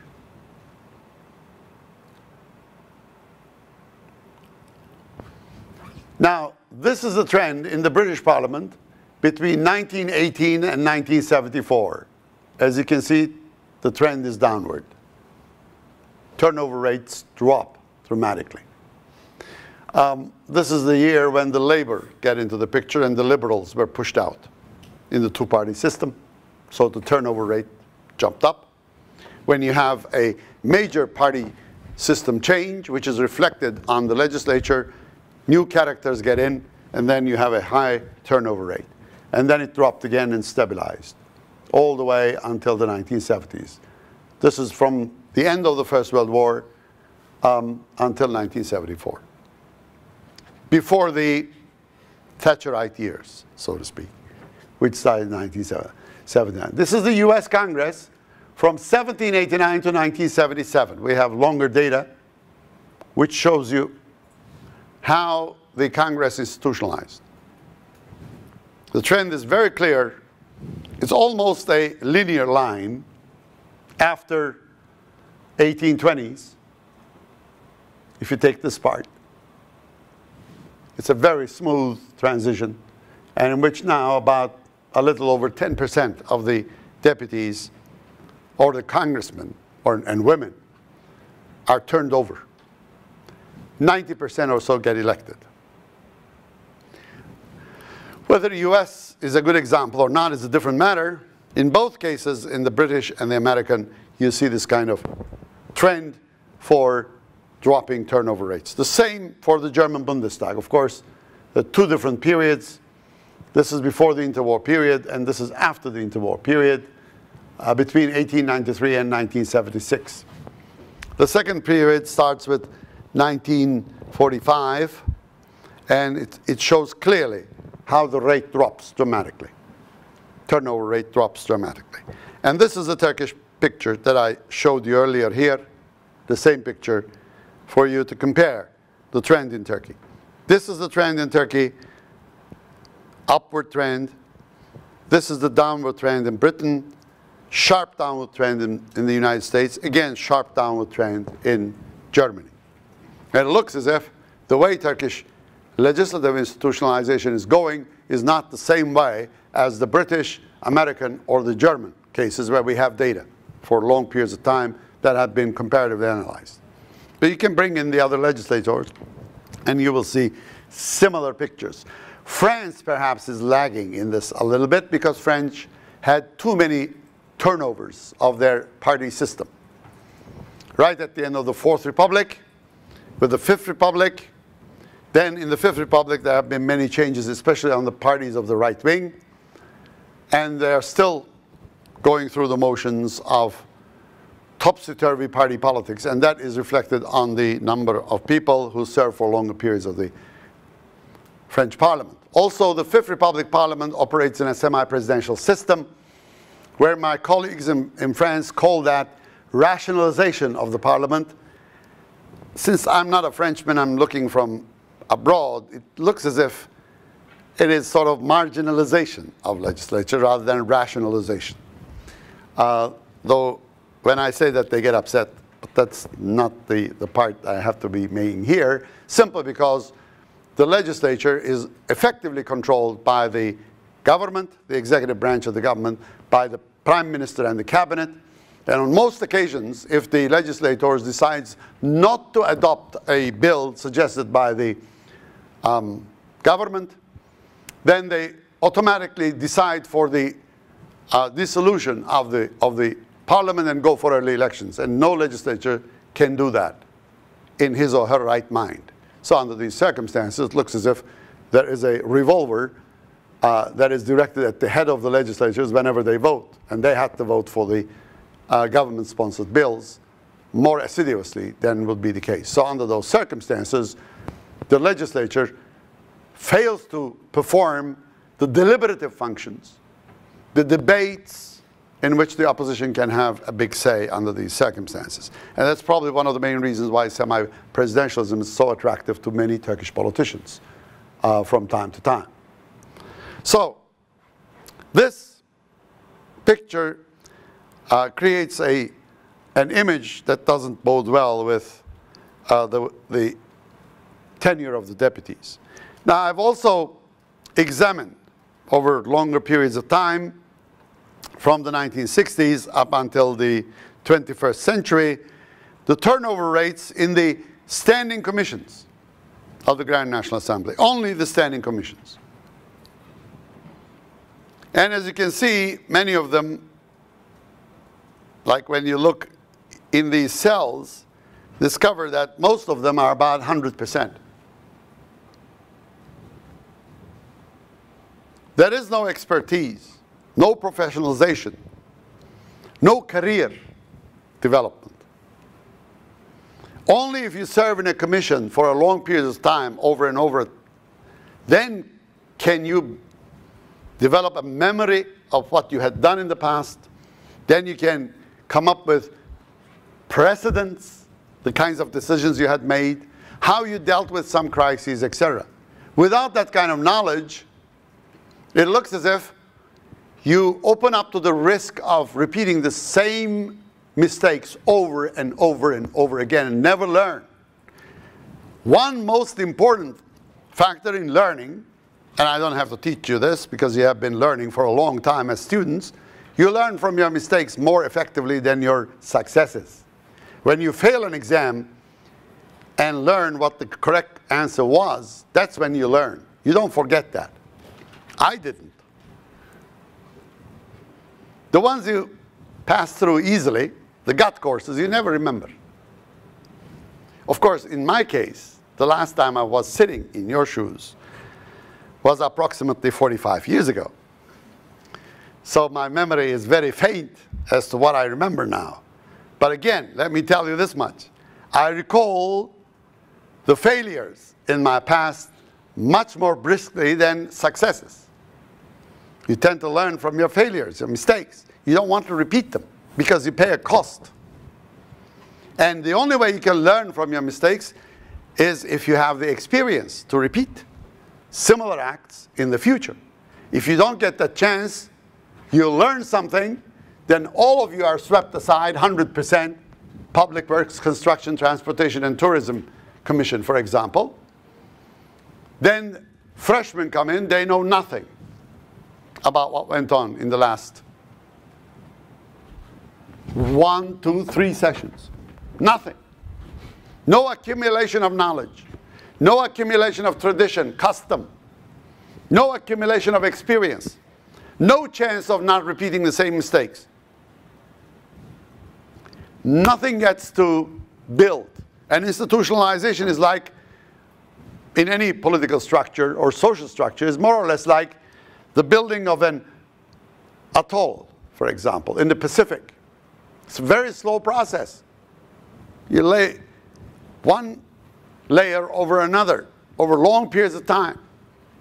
There is no class here in which we can teach what a commission does. To students, we don't even have the time to do so. For a simulation of the Grand National Assembly here, what have you. And there is no guarantee that any of you will serve in the Grand National Assembly once you graduate.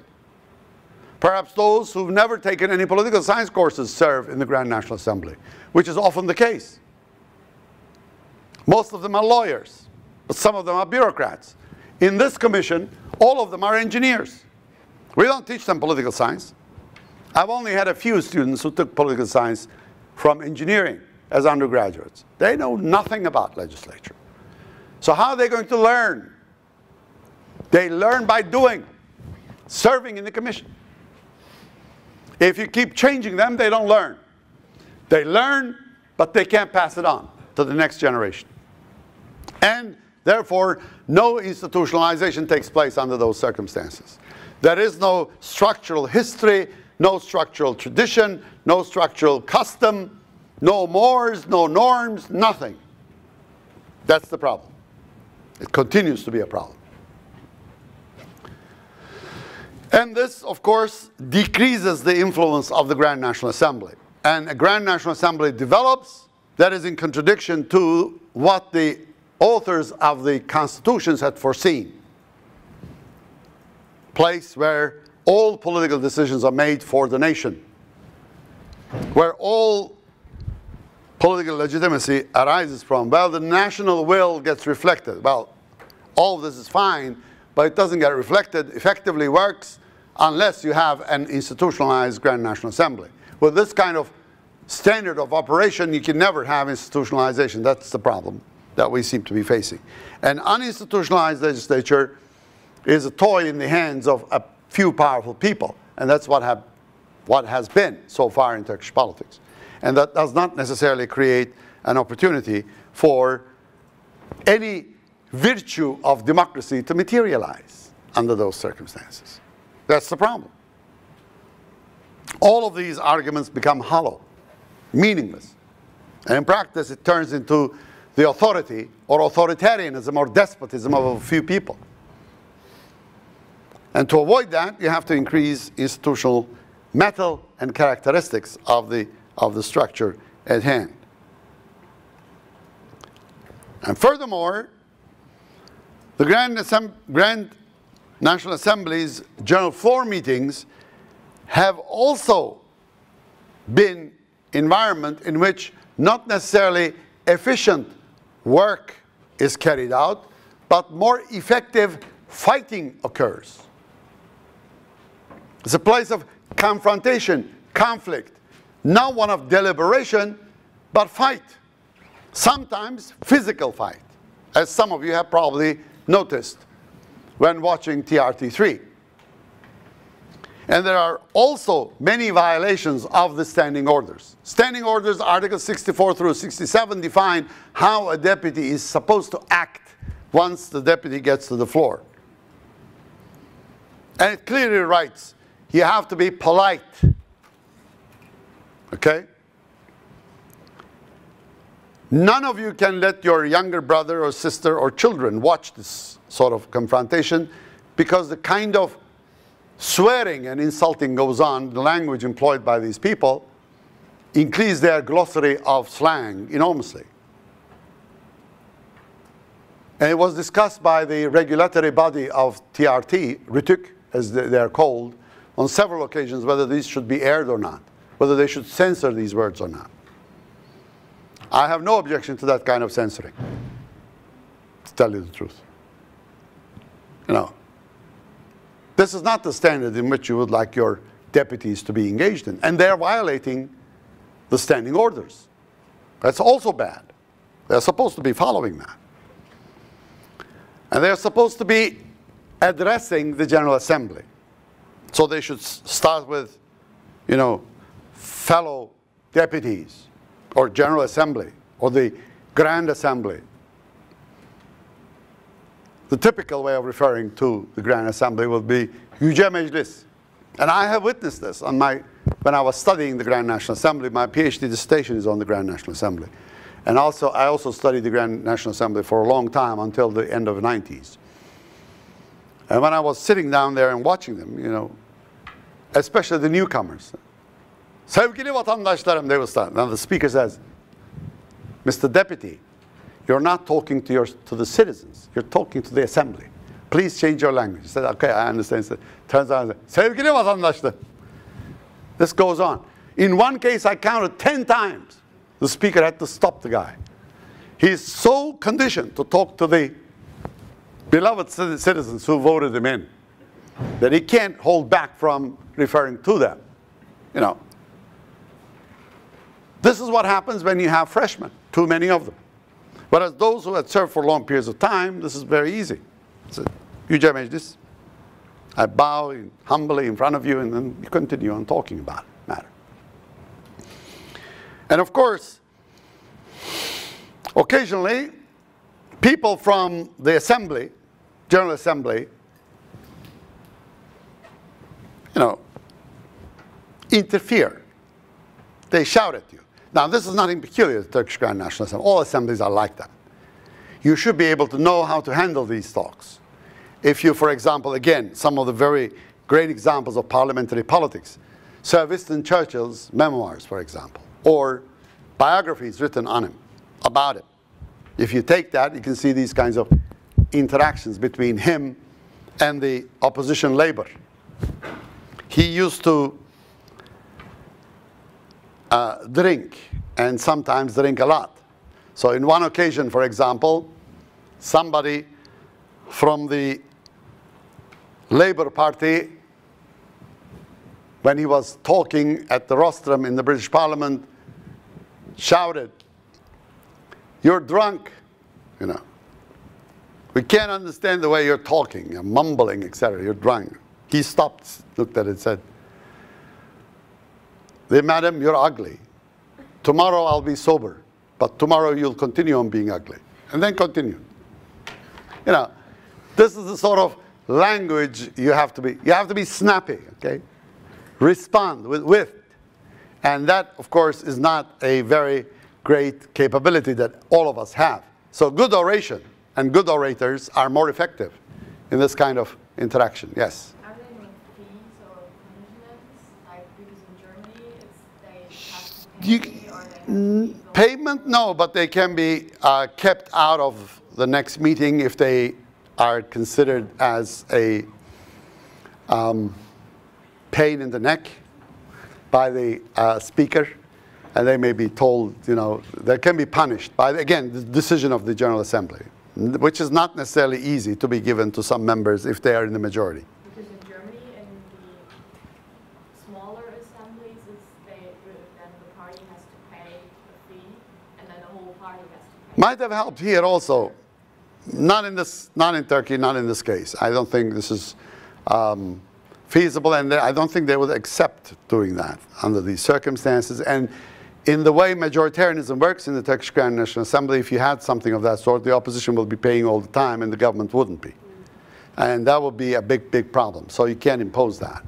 But you can keep some members out of the parliamentary meeting, punish them as such, or if it becomes too rowdy, too raucous, it can't continue with the due process of parliamentary debate, then the speaker calls for a recess, usually for about 5, 10, 15 minutes, sometimes longer, if there is some kind of fight.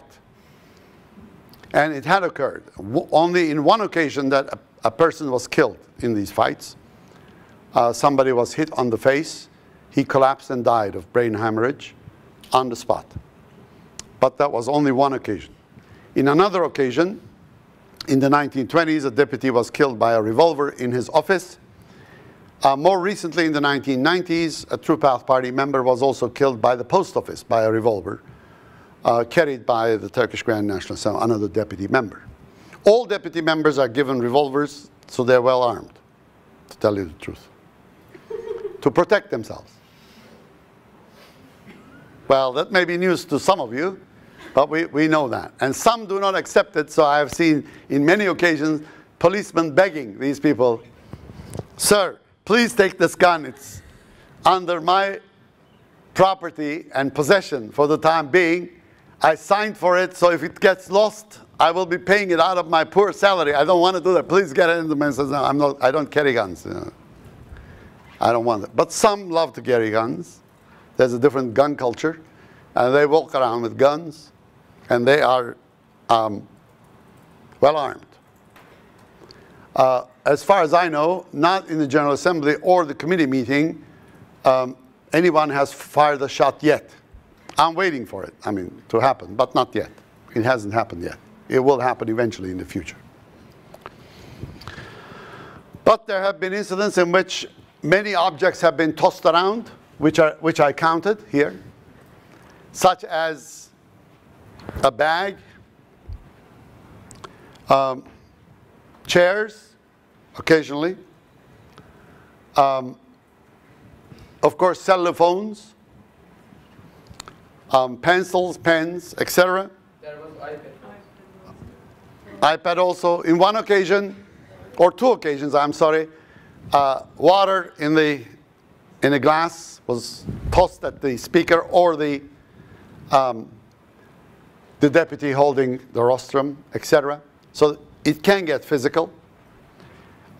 Again, this is nothing peculiar to Turkey, to tell you the truth. This happens from time to time in many legislatures, but not in the well-institutionalized ones. I mean, there have been incidents up until 1920, for example, in the US Congress, when somebody was hit on the head by a stick, a walking stick somebody was using, you know. Things get passionate, emotional, and you get carried away and do these sorts of things. But they, after 1920s, stopped. Whereas in Turkey, it still continues. And that's another sign of institutionalization. And therefore, this kind of unruly behavior, as I call them, have been on upward trend even in the 21st century, all the way until 2012. I counted them, and they seem to be on the upward trend. There's more of this happening. Some show their support for the party leader through their physical capacities, some through oration, some through other work. So they're always fighters who get out and fight and create considerable amount of conflict, which culminate in clashes as such. And these have been creating disruptions.